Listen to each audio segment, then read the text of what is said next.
అందరికీ నమస్కారం. బ్యాచిలర్స్ అయినా లేదా వంట రాని వారైనా సరే కేవలం 10 నిమిషాల్లోనే ఎంతో రుచిగా చేసుకునే సింపుల్ టొమాటో కర్రీ ఈరోజు మన వీడియోలో చూడబోతున్నాం.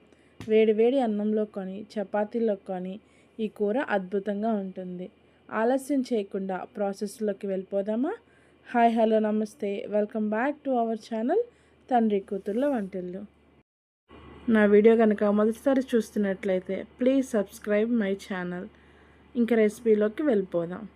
ముందుగా ప్యాన్ పెట్టుకొని దాంట్లో ఆయిల్ వేసుకొని ఆయిల్ హీట్ అయ్యాక మనం తాలింపు గింజలు కూడా వేసుకొని అవి కూడా హీట్ అయ్యాక కొంచెం కరివేపాకు, ఒక 2 సన్నగా తరిగి పెట్టుకున్న ఉల్లిపాయ ముక్కలు సన్నగా ఉంటేనే కూర గ్రేవీ అనేది బాగుంటుంది. సో సన్నగా తరిగిన ఉల్లిపాయ ముక్కలు కూడా వేసుకుందాం. టొమాటో కర్రీలో ఎక్కువ ఉల్లిపాయలు ఉంటేనే కూర చాలా రుచిగా ఉంటుంది. అవి కొంచెం మగ్గాక దాంట్లోనే 2 పచ్చిమిరపకాయలు, కొంచెం ఉప్పు కూడా వేసుకుందాం. ఉప్పు వేస్తే ఉల్లిపాయలు అనేవి తొందరగా మగ్గుతాయి. ఉల్లిపాయలు అనేవి ఇలా కొంచెం ఎర్రగా వచ్చే వరకు వేపుకుంటేనే కూర రుచి అనేది చాలా బాగుంటుంది. ఇప్పుడు సన్నగా తరిగి పెట్టుకున్న టమాటా కూడా వేసుకొని దాంట్లోకి కొంచెం పసుపు కూడా వేసుకుందాం. టొమాటో కర్రీలో కొంచెం పసుపు, ఉల్లిపాయ, టమాటాలు అన్నీ అనేవి కొంచెం ఎక్కువగా ఉంటేనే కూర చాలా రుచిగా ఉంటుంది. పసుపు కూడా వేసి మంట మీడియం ఫ్లేమ్లోనే పెట్టుకొని మంచిగా ఆయిల్లోనే మగ్గనిద్దాం. వాటర్ అనేది ఏది వేయకుండా ఆయిల్లోనే మగ్గితే టమాటా కూర అనేది రుచి చాలా బాగుంటుంది. ఆయిల్లో 5 నుంచి 10 నిమిషాల వరకు మంచిగా టమాటా అంత అనేది గుజ్జుగా అయిపోయే వరకు మెత్తగా ఉడకనిద్దాం. టమాటాలు అనేవి ఎంత గుజ్జుగా ఉడికితే అంత బాగుంటుంది కూర రుచి అనేది.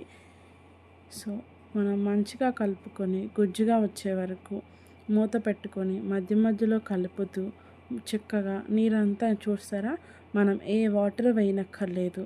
ఆ టమాటాల్లోని వాటర్ అనేదే మనకి కూర అనేది మంచిగా మగ్గుతుంది. వీడియోలో చూస్తున్న విధంగా వాటర్ అన్నీ బయటకు వచ్చే వరకు మధ్య మధ్యలో మూత పెడుతూ సిమ్లోనే ఉంచుకొని కలుపుకుంటూ మూత పెడుతూ ఇలా ఒక 5 లేదా 10 నిమిషాల వరకు మనం కూర ఉంచితే చూసారా వాటర్ అంతా గుంజుకొని ఆయిల్ అనేది పైకి తేలుతూ కూర చూసారా కలర్ కూడా ఎంతో బాగుంటుంది. ఇలాంటి స్టేజ్లోనే మనం ఫ్రెష్గా దంచుకున్న ధనియాల పొడి, 1 టీ స్పూన్ ధనియాల పొడి వేసుకొని మీకు రుచికి తగినంత కారం 2 లేదా టమాటాలు అనేది కొంచెం పులుపు ఉంటాయి కాబట్టి కారం అనేది కొంచెం ఎక్కువగానే పడుతుంది. 2 లేదా 3 టీ స్పూన్ల కారం వేసి టేస్ట్కి సరిపడు ఉప్పు కూడా వేసుకొని మీకు ఇష్టమైతే మసాలాల పొడి కూడా వేసుకోవచ్చు, గరం మసాలా. అవేవి లేకపోయినా కూడా సింపుల్గా ధనియాల పొడి వేసుకున్న కూర అనేది రుచి చాలా బాగుంటుంది.